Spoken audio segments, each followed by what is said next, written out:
front this week, 7 FTSE 100 firms will offer trading updates, interim or full year figures, and they include Diageo and Vodafone on Tuesday the 4th of February, DCC on the 5th, and Compass and Anglo American on the 6th. But it may be the pharmaceutical giants GSK and AstraZeneca who take top billing in the week ahead. Both are due to report results for the full year in 2024, with GSK first up on Wednesday the 5th and AstraZeneca due the day after on the 6th. Although both are drug developers, they have different business mixes and their share prices show a very different trajectory as well. AstraZeneca is trading close to all-time highs as investors have bought into Chief Executive Pascal Soriot's strategy and the acquisitions made to back it up. GSK's share price, well, its all-time high was back in 1999, some 75% above where the shares trade as I sit here. That's despite major changes to GSK's company structure and a refinement of its areas of focus for drug and vaccine development under boss Dame Emma Walmsley. And that's all thanks to the demerger of Haleon and several acquisitions, including Sierra Oncology, Bellas Health, and this year's $1 billion swoop for IDRX, an American developer of precision therapeutics for rare forms of cancer. GSK's share price has been hit by the ongoing debate over the strength of its drug development pipeline, lawsuits in the USA regarding claims that its heartburn treatment Zantac caused cancer, and then President Trump's election victory in the USA.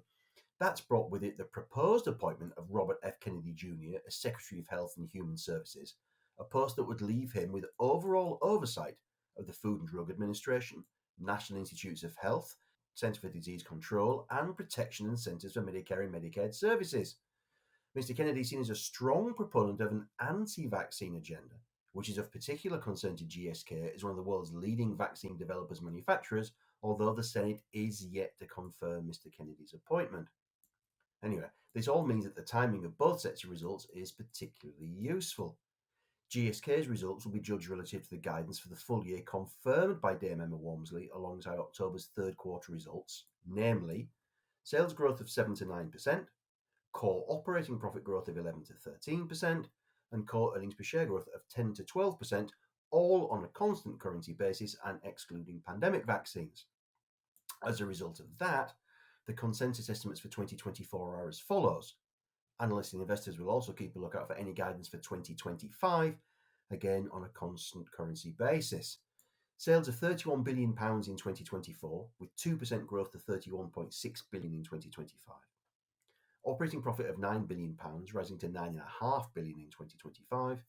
And earnings per share of 156.4p, with a 5% advance to 164p in 2025. Analysts will dig into the sales mix too.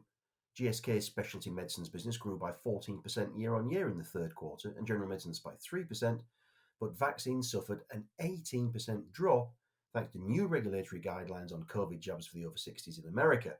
For the year, GSK is guided to a low single-digit drop percentage-wise in sales of vaccines, a high teens percentage increase in specialty medicines, and a mid-single-digit percentage increase in general medicines, again, all on a constant currency basis.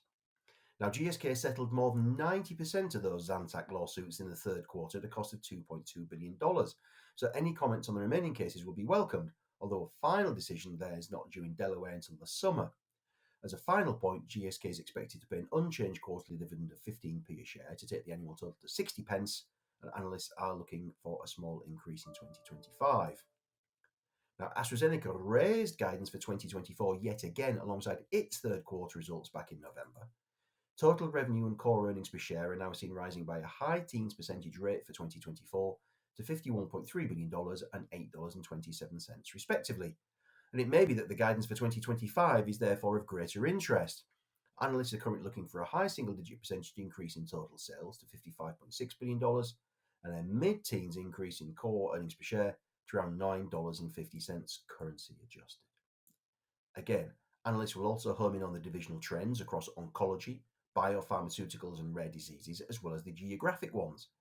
The US emerging markets, Europe and the rest of the world all showed good double-digit percentage sales growth at AstraZeneca in the third quarter, but investors will look for any comments on China, where executives have been the subject of regulatory investigation amid allegations of fraud and data privacy breaches, with one individual actually detained by the authorities.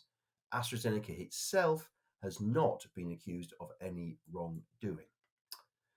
Updates on a possible manufacturing investment in the UK, a $3.5 billion research and production budget for expansion in America will also be of interest, as well as comment on the Ambition 2030 strategy laid out by Monsieur Soriot last May, when he targeted $80 billion of sales by 2030, a 50% uplift on analysts' expected outcome for 2024. Finally, analysts are expecting a full-year dividend of $3.11, and that compares to $2.90 in 2023. I hope that you and your families are all keeping well. Thank you for watching, and I look forward to seeing you again next time.